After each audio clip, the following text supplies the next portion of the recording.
wonder, I'm thinking to grab the clip. 2-3 niggas is dead before they can dip. I'm not in the blasphemous acts, but see the brothers, they act. Federal tracks, they splat, aim at your back, hit them. Alright, welcome back, y'all boys. It's your boy Merlyn the Magnificent, back at it again with another commentary video. Let's get into it. I know what the first thing you're gonna ask me is, Merlyn, where you been at, man?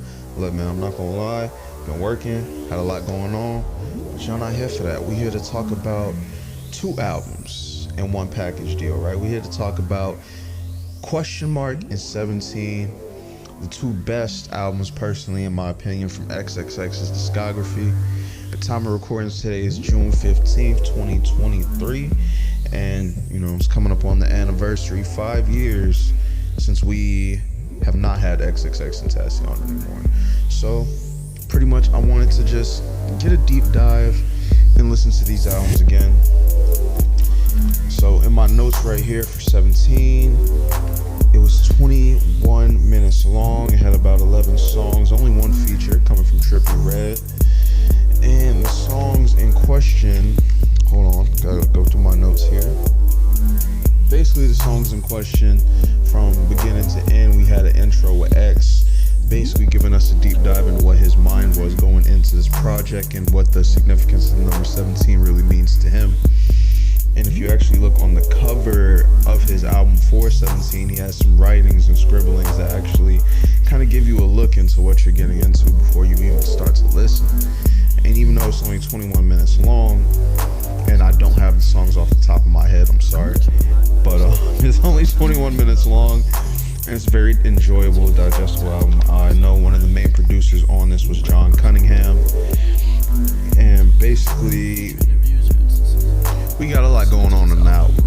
So just had to add back into my notes from start to finish.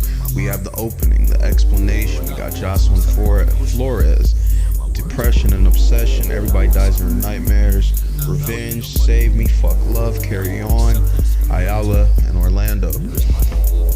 Now, I'm not gonna go into depth about each and every single song, but pretty much you get the gist of what he's basically going for with this entire album. He's pretty much giving you a deep dive into his mind and the emotions that he's trying to reflect in this music. How did the album make me personally feel when it first came out back in 2017? Look, man, it was one for the books. I'm not gonna lie, you know, it really hit me in the feels, especially due to what I was going through at that time, being 17 myself, ironically. And you know, basically, man, this was a time to be alive in music, to be honest, man. Like 2017, 2018, 2019, it felt like everything was still fresh and new as far as when it comes to music. I'm kind of going on a bit of a tangent here right now, but the way he made people feel with that album the first time out, even his critics, like even such as Joe Budden, and even from people who already had skin in the game like Kendrick Lamar, this was able to touch people on a different level.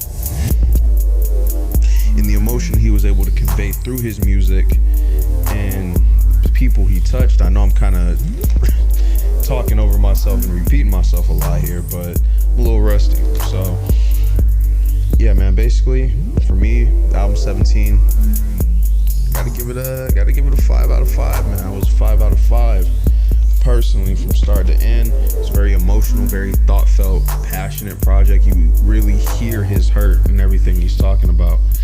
Now the next album, Question Mark, it was released, I believe, 3 months before he passed away in 2017.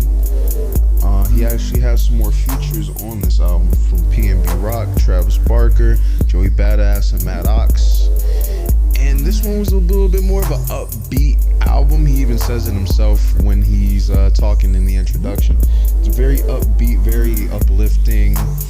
And I even think the song Moonlight was kind of like an earlier stage of hyperpop. Like, you know, don't quote me on that, but that's just my opinion. Pretty much with this, man, he pulled out the stops. I feel like this was a very commercial, very marketable album. He was able to get it out to a lot of people. I think it went #1 on the Billboard Hot 100s, if I'm not mistaken. And basically throughout this entire album, one of the songs that I'll highlight due to the events that happened at that time was Hope, which is a song he made for the victims of the Parkland shooting, which happened in, my home residence in Broward County, Florida. And it was just very, I don't want to keep saying the same words, but I'll say it was very touching, very heartfelt project, and just a moment. What I noticed about X is that he really liked to make and bring people together. Why did I say make? I'm sorry. But he basically liked to bring a lot of people closer together with a lot of the music that he made.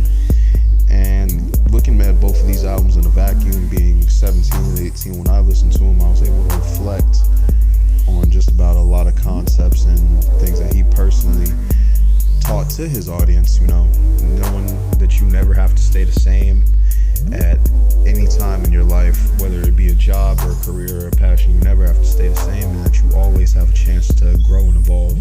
I know it's kind of me basically branching off and talking about different things while talking about the same thing, but I'm just trying to encapsulate, to the viewer, like how much X really meant to music and how much he really meant to me as a person.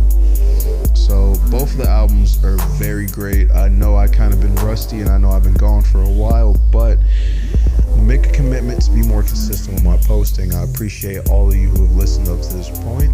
And it's your boy Merlyn the Magnificent, back at it again, and I'm out. Thank you.